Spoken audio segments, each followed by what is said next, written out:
Welcome back sa ating channel, mga kajutang. O, diba? Kajutang talaga. Sa mga bagong viewers natin, hello. Ako nga pala si Tim Marcos. Nagre-review ako ng financial products and services that's including credits, loans, and online lending platforms. Hinihimay-himay ko. O, diba? May ganun. Hinihimay-himay ko ang kanilang interest rates, charges, fees, and other pagkakakilanlan.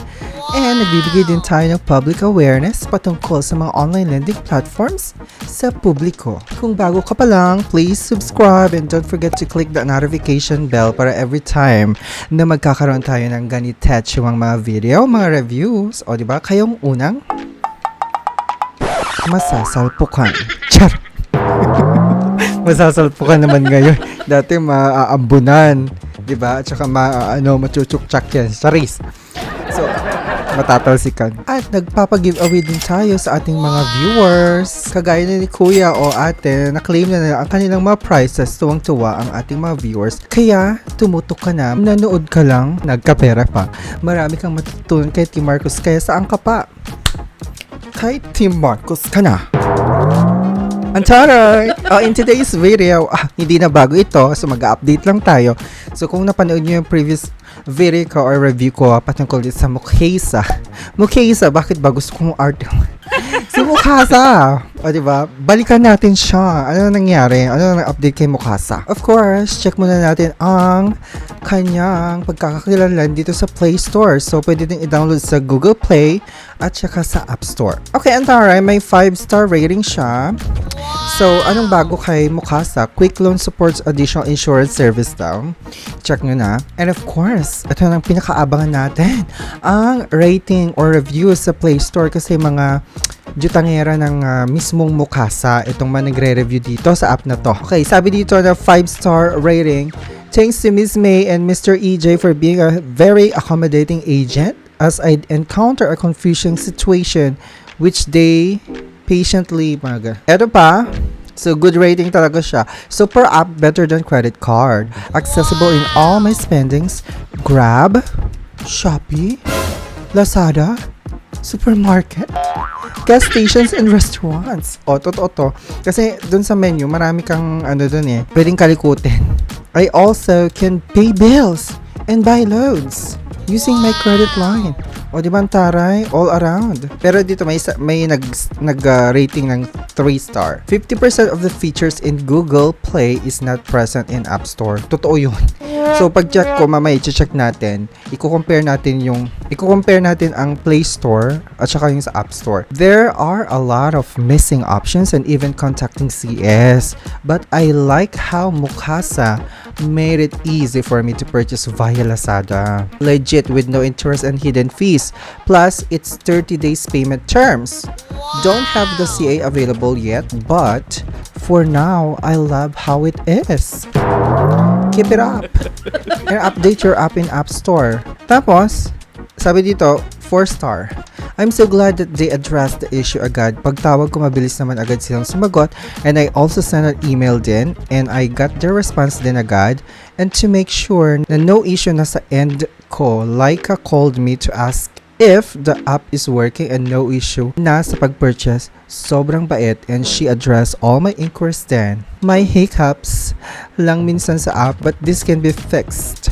Tawag or message them para ma-address agad ng CS Great Service. Thanks, Laika. O diba, medyo okay itong si Mukasa when it comes to their customer service ha. Okay, so nandito na tayo sa app mismo. Siyempre, naka-install na ako. May account na ako kay Mukasa. So nag-try ako mag-apply kasi nga dati na-reject na naman ako dati. So hindi ako ina-approve ni Mukasa. Hindi ko alam kung bakit. So ngayon, dito sa sa App Store, kasi App Store ang gamit ko. So, ialam mo lang yung location para syempre, safe naman yan si Mukasa. And, by the way, etong si Mukasa, hindi lang siya SEC registered, CIC accredited din siya. So, talagang legit siya na pautangan. Hindi siya yung parang mga ola-ola na yan. So, forget about ola-ola kasi itong si Mukasa, legit siya. Pwede nyo ding i-counter check dyan sa CIC. Philippine Cash Trout yung pangalan, yung legal name ng business nila na under kay Mukasa. Okay, so ito, syempre inalaw-alaw ko na. And then, bungad pa lang tita, 15,000. Get your cash up to 15,000 pesos.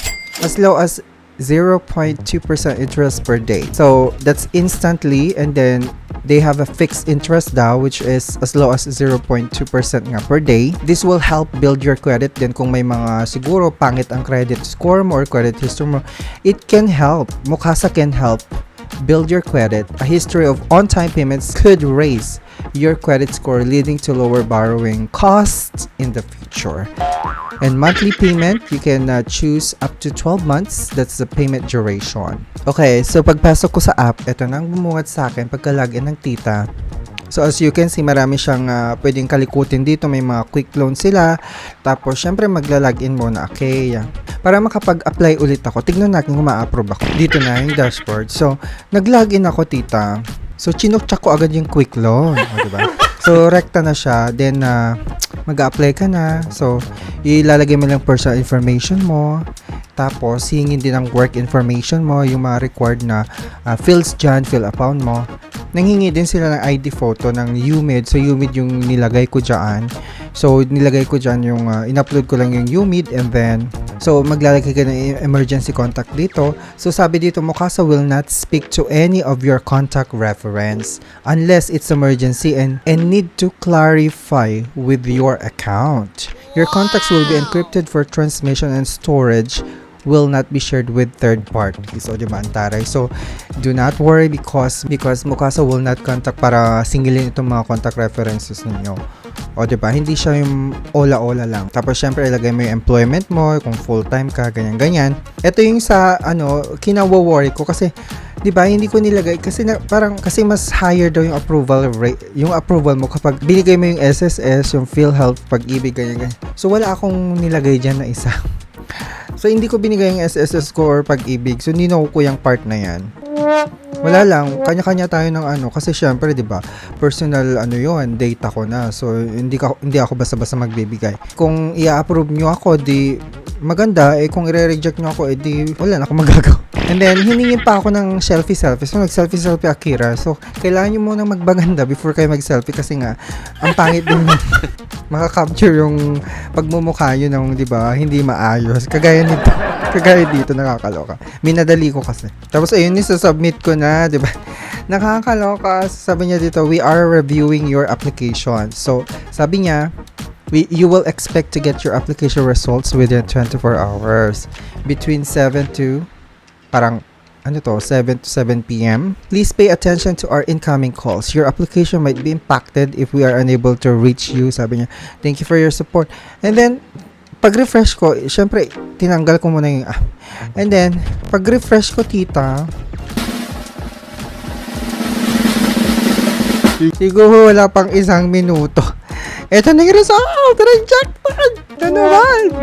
We are temporarily unable to provide you with services. Sorry, but we can't open a Mukasa account for you at this time to comply with...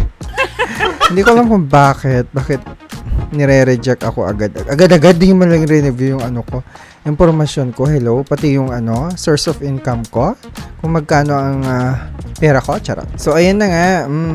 So, wala. So, sorry, we can't offer you quick loan right now. Thank you for your application. However, it seems we can't... Hindi check back later. So, pang ilang ko na ring reject dito kay Mukasa. Nakakaloka. Kayo ba? Mabilis ba ang approval nyo kay Mukasa? Lahat ba... May mga na-approve na ba dito? Sino yung may mga quick loan sa Mukasa? Pa-comment and share naman.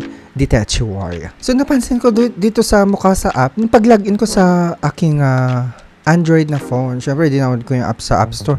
May mga feature siya doon. May mga parang, options na wala doon sa App Store, doon sa iPhone ko.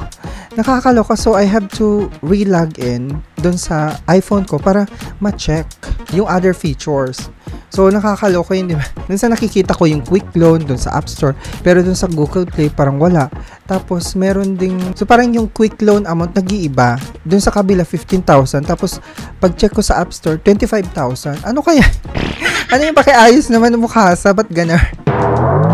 Well, anyways, maraming salamat sa pagtutok na naman ngayon. Be a responsible jutangera. Hindi, kung jujutang kayo, please alamin ang terms and conditions, fees, rates, and charges na kaakibat sa pagjujutang.